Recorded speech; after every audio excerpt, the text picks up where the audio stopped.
What's going on, guys? This is IMV Sports Talk. So I want to talk about the games today. NFL Week 2 did not disappoint. We still got the Sunday night game going on right now. We got the Monday night game on tomorrow between Chicago and Seattle. That's going to be a great game. But Week 2 is really interesting because that's typically when you start to see the better teams shake off that rust from Week 1, get back into gear. And we did have that happen with a couple teams. And it's also fun to see the teams that had shocking results in Week 1, whether that was a win or a loss. It's exciting to see, okay, they're going to carry that, or they're going to, like teams like the Jets, like the Buccaneers, and we'll get into their games today too. Those were two teams that had big statement wins in Week 1. But other teams, like the Falcons, lost sloppily in Week 1. So it's exciting. Week 2, you see how, okay, let's see if we can see who they're really going to be this year. So let's get right into it. The first game I want to talk about is obviously the Chiefs and the Steelers.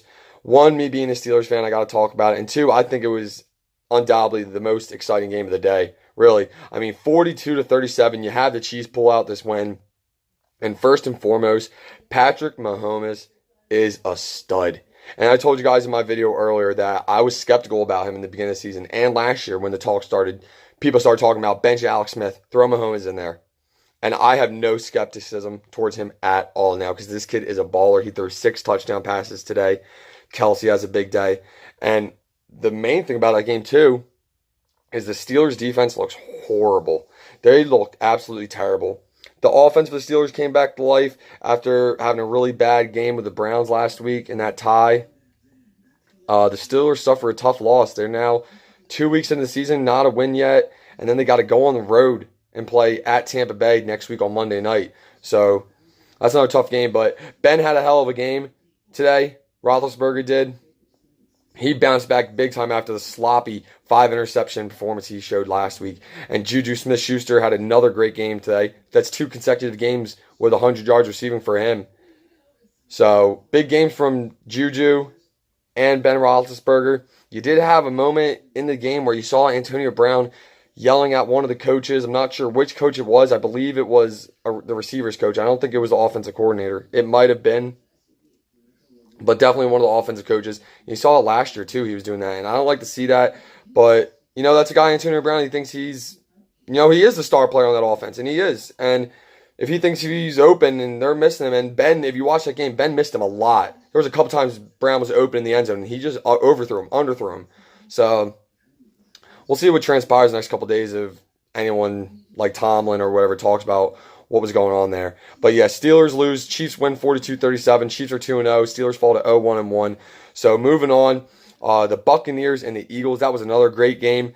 And the Buccaneers, after putting up 48 points against the Saints last week, the Eagles come to their home field, and the Buccaneers win again. They're 2-0. They win 27-21. And that game was incredible. I mean, you had the Buccaneers were all over the Eagles in the first half.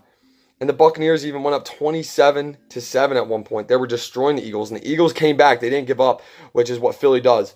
And they came back, made so close, but they ended up losing 27-21 in that game. Fitzpatrick shined again. He looked incredible. This guy's doing stuff no one even thought he was still capable of doing. It's incredible to see what he's doing. He's playing amazing right now. So good for him. Good for the Buccaneers. They're 2-0.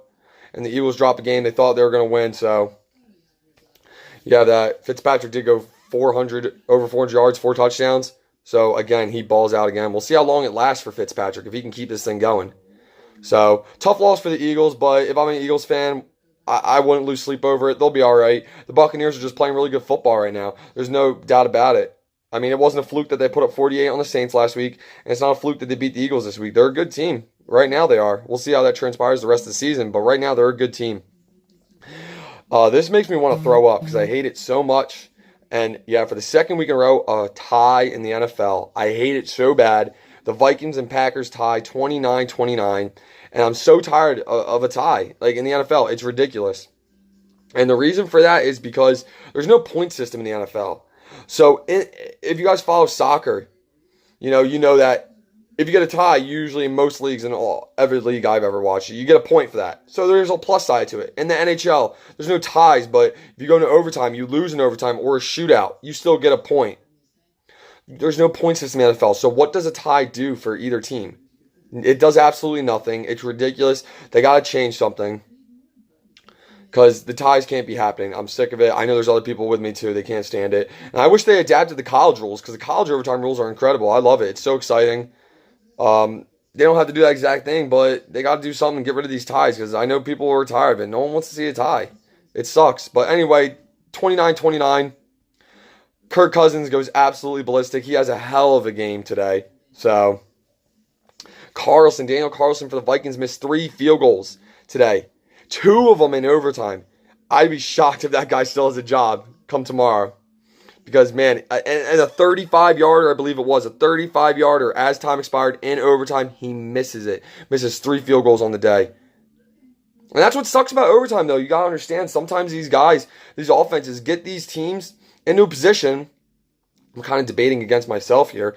But you also got to understand that these offenses and quarterbacks and whatever get the team in a position to win the game. They get them to like the 20-yard line, the 15-yard line. And these kickers come on and should be making these. These are like chip shots for a professional kicker, under 40 yards or about 40 yards. And they're missing them. I mean, so, yeah, if debating against myself, like I said, you got to take it that way and think, man, why can't these kickers get these field goals in? Like, I mean, they're essentially the ones tying these games to a point. I mean, you can't have these kickers missing 35-yard field goals, 30-yard field goals. Those are chip shots. You got to make those. But then you get the tie. It sucks. It is what it is. But like I said, Cousins had a hell of a day, though, today. So he goes 425, 4 touchdowns. So Crosby missed a field goal in overtime, too. I forgot about that. The Green Bay kicker. He missed a field goal in overtime, too. So both kickers. I believe Crosby's was a little longer, though. I'm not sure how long it was, but I think it was a little longer.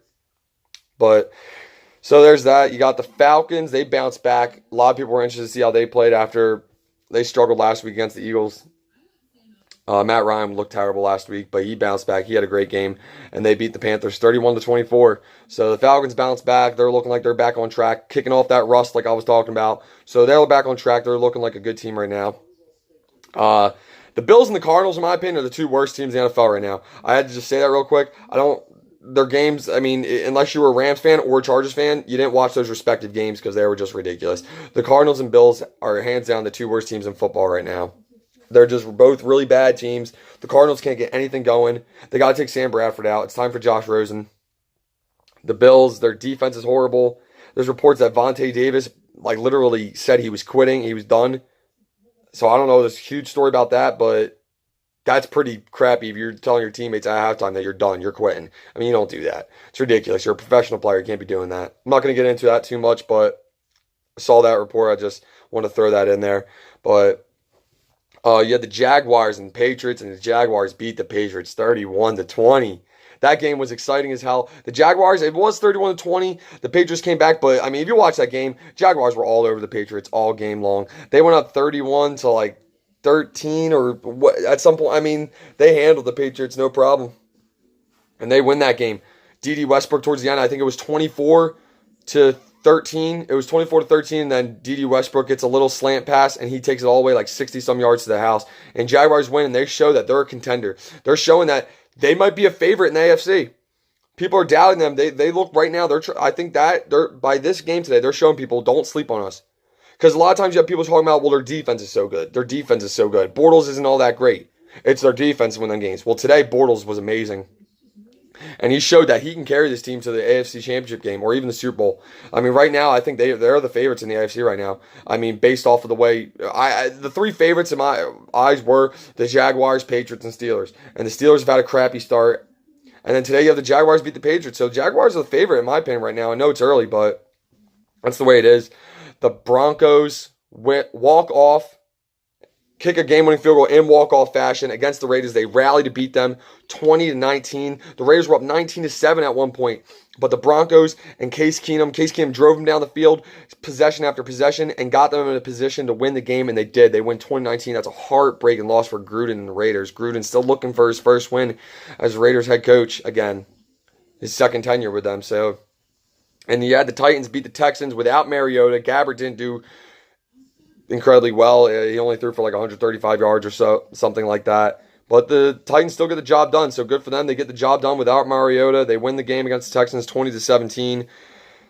Texans aren't looking good. I mean, their offense is Deshaun Watson, he was okay today. But after the way he played in his first couple games before he got hurt last year, a lot of people were expecting a lot more from him. But I think it'll come as the season goes on. Yeah, remember, he's still young. He's coming off of a really tough injury. So just give him time. I think he'll still break out at some point this season. And the Browns, just being the Browns, lose only the way the Browns can lose, as you have seen the last 2 years. And right to the end of the game, I want to talk about this. It's 18-12, and the Browns score a touchdown, and then Zane Gonzalez, the kicker for the Browns, misses the extra point to put him ahead. And then the Saints, they kick the ball. If the Saints get it, they go downfield. They kick a game-winning field goal with about 18 or so seconds to go. I mean, you can't make it up more than that. I mean, the Browns are just going to be the Browns, and that's all there is to it.